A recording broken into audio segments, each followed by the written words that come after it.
Bom dia, bom dia, bom dia! Tudo bem com vocês? Por aqui tudo jóia? Bem-vindos a mais um vídeo aqui no nosso canal Dani Delanos. Mais uma história no nosso mundo gringo, e a história hoje veio lá do Japão. Ó, meninas do Japão, um beijo pra vocês. Tenho muitas meninas aqui do Japão que me assistem. Tenho seguidoras aqui bem antigas. Quer mandar a história de vocês também? O e-mail está passando aqui, ó, na telinha do seu computador, do seu celular. Manda sua história pra gente, participe aqui do canal, deixe seu joinha, deixe seu comentário, que é muito importante aqui pra gente também. E a história de hoje foi muito legal, gente, porque ela veio contar pra gente o seguinte: como que ela saiu assim, lá do nada, lá da roça, e foi parar lá no Japão. Vocês vão entender agora a história dela. Dani, Beto, tudo bem com vocês? Já vou me desculpando pela falta de acento, mas aqui no meu teclado é um modelo japonês e não tem acentos. Todos os nomes já estão trocados. Vamos lá, minha história. Vou contar desde o comecinho. Quando meu avô, na Segunda Guerra Mundial, junto com os meus pais e irmãos, tiveram que deixar o Japão. Eles vieram tentar a vida no Brasil. Nessa época, pelo pouco que eu sei, meu avô tinha 16 anos e migraram de navio para o Brasil. Eu sei que eles passaram muitas dificuldades, principalmente por não saberem o idioma, mas com muita dedicação meu avô começou a falar fluente português. Eu não sei muito como foi a vida deles no Brasil e me arrependo muito de, quando meu avô era vivo, não ter conversado mais sobre essas coisas com ele. Mas eu só vim ter interesse após vir morar no Japão. Meu avô então se casou no Brasil com a minha avó, que também era filha de imigrantes japoneses, mas ela tinha nascido no Brasil. Naquela época, os japoneses se casavam com japoneses. Isso era uma coisa cultural. Mesmo estando no Brasil, eles não aceitavam que os filhos se casassem com pessoas de outras etnias. Meu pai foi o primeiro da família que se casou com uma brasileira. E no começo, meu avô não aceitou muito. Demorou muito tempo para ele aceitar minha mãe na família. Mas vamos lá à minha infância. Eu tive uma infância tranquila.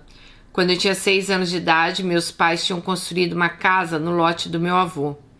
Meu avô, sem contar nada para os meus pais, trocou esse lote onde estava a nossa casa por um carro. E ali nós ficamos sem ter onde morar. Meu pai então decidiu vir para o Japão para comprar um lote para construir outra casa. Isso foi na década de 90. O Japão estava em plena ascensão. O dinheiro era bem valorizado no Brasil. Então ficamos no Brasil, eu, meu irmão e minha mãe, enquanto meu pai trabalhava para construir nossa casa. Depois de 1 ano e meio, nossa casa estava pronta, meu pai voltou ao Brasil. Mas as coisas não estavam fáceis. Foi aí que dessa vez meu pai e minha mãe resolveram ir para o Japão. Eu e meu irmão ficamos morando com meus avós. E aí começa a minha história de amor, aos 9 anos de idade. Mas calma aí que eu vou contar isso direitinho. Quando meus pais foram para o Japão, eu fiquei morando com meus avós. Foi aí que eu conheci Romeu. A família dele se mudou para a casa da frente da minha avó. Eu fiquei muito amiga da irmã dele, já que tínhamos a mesma idade. Então eu passava muito tempo na casa dele. Um belo dia, aos meus 9 anos, ele me pediu em namoro. Dani, eu nunca tinha dado nenhum beijo na boca. E eu ainda brincava de boneca. Mas eu falei para ele que eu ia pensar. Mas nunca dava uma resposta. Então a família de Romeu acabou se mudando para outra rua e acabamos perdendo o contato. Quando eu tinha 15 anos, um amigo da escola me falou: nossa, tenho que te apresentar um amigo. Ele mora perto de você, acho que vocês vão se dar bem. Quando ele trouxe esse amigo na minha casa, vocês nem imaginam quem era. Sim, gente, era Romeu. Então isso foi 6 anos depois. Nós falamos que já nos conhecíamos, mas a partir daí começamos a ficar próximos novamente. Então ele me pediu em namoro mais uma vez, e dessa vez aos 15 anos eu aceitei. Bom, estava tudo indo muito bem, até que um belo dia Romeu terminou comigo. Disse que estava gostando da minha prima. Gente, meu mundo aquele dia caiu. mas eu aceitei. Afinal, ninguém é obrigado a ficar com a gente, né? A partir desse dia, ele e minha prima começaram a namorar. Vou chamá-la de Letícia. Ela se dizia minha melhor amiga, mas ficou com Romeu na minha frente no mesmo dia que ele terminou comigo. Por mais que eu estivesse triste, eu continuei a amizade com os dois. Só que isso começou a incomodar muito Letícia. Como ela teve coragem de puxar meu tapete, ela achava que eu faria o mesmo com ela. Mas eu jamais pensei nisso, pois se ele tinha terminado comigo para ficar com ela, o que eu poderia fazer? O tempo foi passando e eles brigaram muito, porque Romeu não deixava de ser meu amigo. E a insegurança dela acabou afetando o relacionamento deles. Até que os dois terminaram. Eu e Romeu, a gente continuava amigos. Então ele passou a frequentar mais a minha casa. E começou a ter ciúme dos meus amigos. Se alguém tivesse interesse em mim, ele sempre atrapalhava. Aí eu falei com ele. Olha, Romeu, a gente terminou. Você não quer nada comigo. Nós somos amigos. Mas isso não te dá o direito de atrapalhar meus relacionamentos. Romeu me olhou, não falou nada e me beijou. Eu ainda gostava dele, mas eu sentia medo que Letícia achasse que o término deles fosse por minha causa. Então eu conversei com Romeu e decidimos ficar sem compromisso e ver no que ia dar. Mas depois desse dia nunca mais nos desgrudamos. Passou um tempo, eu tinha 17 anos, Romeu 18. Ele tinha arrumado seu primeiro emprego. Eu olhei para ele e simplesmente falei, vamos morar juntos? E ele aceitou. Sim, eram dois adolescentes sem juízo. Não tínhamos nada, alugamos uma kitnet. Minha mãe deixou levar 2 camas de solteiro que tinha em casa e o pai de Romeu nos deu um fogão, que ele comprou numa loja de usados. Minha mãe me deu umas louças e umas panelas, bem o básico. Mesmo assim estávamos felizes. A gente não tinha nem geladeira. Depois de 6 meses que comecei a trabalhar, compramos uma geladeira prestação. Nessa época eu era caixa de supermercado e Romeu entregador de cerveja num depósito de bebidas. Até que nós dois perdemos nossos empregos. Já estávamos ficando quase sem dinheiro para aluguel. Foi então que falei para Romeu, vou usar esses R$ 200 que temos e vou comprar chocolates. Vou fazer trufas e vender. E foi assim que a gente se sustentou por 6 meses. Saíamos para vender na porta da faculdade. Oferecíamos na rua. Saía eu e Romeu com o isopor cheio de bombons e, graças a Deus, todos os dias vendíamos tudo. Até que um dia Romeu falou, as coisas no Brasil estão difíceis. Por que a gente não casa e vai para o Japão? Eu, por ser neta de japoneses, eu tenho direito ao visto de trabalho e moradia. Eu nunca tive a vontade de morar no Japão, mas como as coisas estavam difíceis, resolvi aceitar a proposta de Romeu. Nos casamos no cartório, eu tinha 18, ele 19. Mas nem tudo foi fácil como a gente pensou. Quando a gente deu entrada no visto, foi negado. Falaram que eu deveria ter mais de 1 ano de casada para liberar o visto. Então não tínhamos o que fazer a não ser esperar. Nesse tempo eu passei num concurso da prefeitura na minha cidade. Romeu estava trabalhando numa mecânica de automóveis e a vida foi seguindo. Até que meu pai perdeu o emprego no Brasil e resolveu ir para o Japão mais uma vez. Com meu pai morando no Japão, pensamos, agora nosso visto sai, pois meu pai iria nos ajudar a conseguir um emprego. Então já tínhamos um emprego garantido. Meu pai seria o fiador da nossa passagem. Quando viemos para o Japão, viemos com a passagem financiada. E finalmente, quando eu tinha 21 anos, nosso visto foi aprovado. Chegamos no Japão em 2008. Era uma crise. A gente não falava o idioma. No começo foi difícil. Trabalhávamos de 12 a 14 horas por dia, apenas com uma folga por semana. Quando pensamos que as coisas iam melhorar, em 2011 teve o tsunami. Todos tínhamos medo por causa da radiação. Muitas pessoas foram embora para o Brasil, mas a gente ainda não tinha condições de voltar. Então ficamos aqui. Passamos muita dificuldade, mas o amor e a amizade sempre prevaleceu. Estamos hoje há 15 anos no Japão. Nunca mais voltamos ao Brasil. Hoje temos uma vida boa, estabilizada, Mas a vontade de voltar para o Brasil tá batendo, pois não temos ninguém aqui. Toda a família está no Brasil. E acho que essa minha história, Dani, resume bastante coisa, né, do que todos nós que moramos longe passamos. Bom, obrigados por ler minha história. E quem quiser acompanhar um pouquinho da minha vida no Japão, bom, ela deixou o TikTok dela. Eu vou deixar escrito aí pra vocês. É Julie Kikuchi. Gullylykikuti. Eu já até sigo ela lá no TikTok, então ela pediu pra deixar. Nós estamos deixando. Vamos lá, nossa Alice do Japão. Muito legal assim, né, que vocês se conheceram lá na infância, ficaram amigos, tiveram aí, né, esse percurso aí quando ele termina com você, mas era adolescente, isso aí acontece, eu acho absolutamente normal quando você tem aí 18, 17 anos, você nem sabe ainda direito o que você quer pra vida, né, mas logo depois vocês voltam e resolvem aí viver esse amor que tá aí até hoje, né.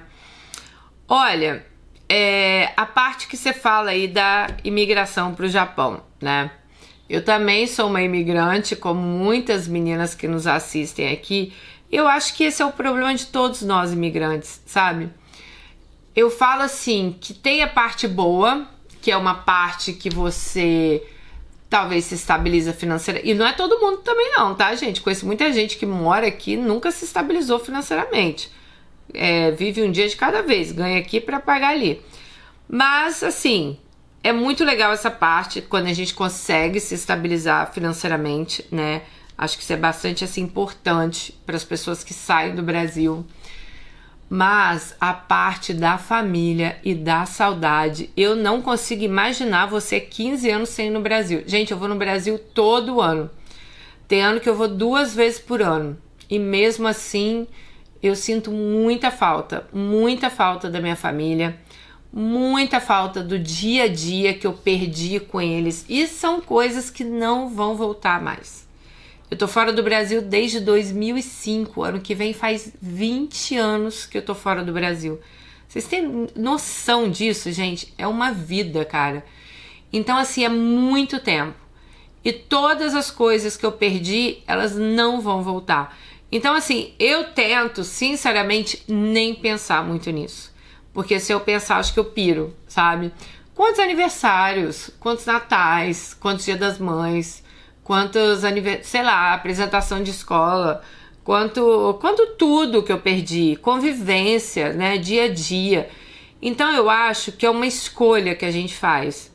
E é uma escolha difícil, gente. Porque por mais que vocês às vezes vejam em vídeos, mas que maravilha. Gente, morar aqui é igual morar aí. Você vai matar um leão por dia. Se você for preguiçoso aí, for preguiçoso aqui, sua vida também aqui não vai valer de nada, porque dinheiro aqui não cai do céu. Então aqui também tem que ralar muito. Então se você é a pessoa que rala, que você corre atrás, ok. Agora se você é uma pessoa que tem preguiça de tudo e acha que vai vir pra cá e vai fazer rios de dinheiro sentado em casa, você fica onde você tá. Entendeu? Você vai ganhar muito mais estando no Brasil. E muita gente fala assim, nossa, que chique que você mora fora. Meu filho, eu não acho chique. Chique pra mim é quem pode vir passar férias fora e mora junto com a família. Que tem condições de ter uma vida boa no seu próprio país. Isso sim eu acho que é chique, sabe? Você poder estar no Brasil, ter uma casa boa, um carro bom, uma vida boa e viajar quando você quer, né? Não é fácil a vida de migrar para fora. O começo é muito complicado, tudo é muito difícil. Então eu te falo uma coisa, Alice. Você falou que hoje já tá estabilizada aí, seu marido já tá estabilizado aí. Cara, acho que nada prendem vocês no Japão. Cara, pega seu marido, vai, passa um tempo no Brasil, vê se vocês gostam. Olha, eu tenho a minha melhor amiga, Jerusa, e a Dadai, quem me acompanha desde Londres, conhece as duas de vídeos. A Jerusa morou em Londres, ela foi em 95. Ela voltou pro Brasil em 2015. Acho que a Jerusa ficou o quê? 20 anos em Londres, né? 95, 2000, 20 anos em Londres. E a gente tinha certeza que Jerusa nunca mais voltava pro Brasil. Tanto que às vezes ela brincava assim, um dia eu vou voltar. A gente falava, duvido, nunca mais você volta. Queridas, em 2015 ela voltou. Ela e Dadai, quando eu vim pra cá, elas foram embora pro Brasil, montaram uma confeitaria. Elas estavam construindo um prédio, o prédio ficou pronto, fecharam a confeitaria, fizeram um prédio de um apart hotel na cidade delas. E hoje elas estão super bem, vivendo finalmente, porque quando a gente morava em Londres, a gente sobrevivia, né? A gente fazia dinheiro para pagar a conta, para mandar para o Brasil. E hoje, assim, eu tava lá no Brasil agora, ano passado, com elas. No ano passado não, esse ano, né? No começo do ano. E eu vi a felicidade delas, outro ar, outra vida, outra cara. Estão morando lá perto da mãe, né? A Dadai perto dos filhos, com os amigos.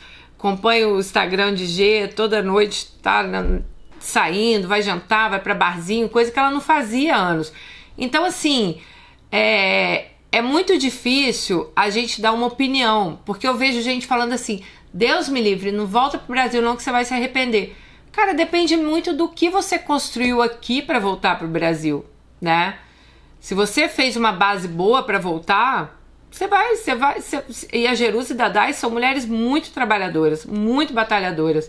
Então, onde quer que elas fossem, elas iam vencer, entendeu? Então, assim, a gente não pode comparar a vida de um com a vida de outro. Porque fulano voltou, nossa, se arrependeu. Então, assim, para de dar opinião na vida dos outros que vocês nem sabem o que está acontecendo. A mesma coisa, eu quero ir para os Estados Unidos. Nossa, vai que lá é maravilhoso, você vai chegar lá. Cara... É bom, mas é difícil, tá? Então, assim, não dê sua opinião na vida dos outros, porque você não sabe como vai ser a vida daquela pessoa lá. Você não sabe se aquela pessoa tá disposta a acordar 4 horas da manhã para trabalhar. Você não sabe se aquela pessoa tá disposta a pegar qualquer tipo de trabalho que aparecer para ela. Você não sabe se aquela pessoa está disposta a muito de coisa. Eu vou dar uns exemplos para vocês. Quando eu morava em Londres, eu mostrava a minha vida em Londres. Só que quando eu comecei a mostrar minha vida em Londres, minha vida já estava estabilizada em Londres, né? Já tinha anos que eu morava em Londres, foi quando eu entrei pro YouTube. E muita gente falava assim, nossa, que legal, né? Você chegou, você tem aí sua empresa. Calma, eu tenho agora, mas eu já passei muito perrengue, porque eu não tinha YouTube, então não tinha como mostrar, né? Até que um dia, eu lembro até hoje, tinha um cara que me seguia no meu YouTube. E eu mostrava assim, gente, se vocês forem aí, tem aí nos meus vídeos, 2014, 2015. Tem a minha vida toda em Londres. Eu gravava todos os dias vlog. Muita gente que tá aqui hoje é daquela... Aliás, deixa aí nos comentários quem é da época de Londres, vocês vão ver. Muita gente que tá aqui hoje é da época de Londres. E eu gravava todos os dias. Eu mostrava a minha vida inteira aí pra vocês, né? Compraram a minha casa, construíram a minha empresa, fazendo tudo.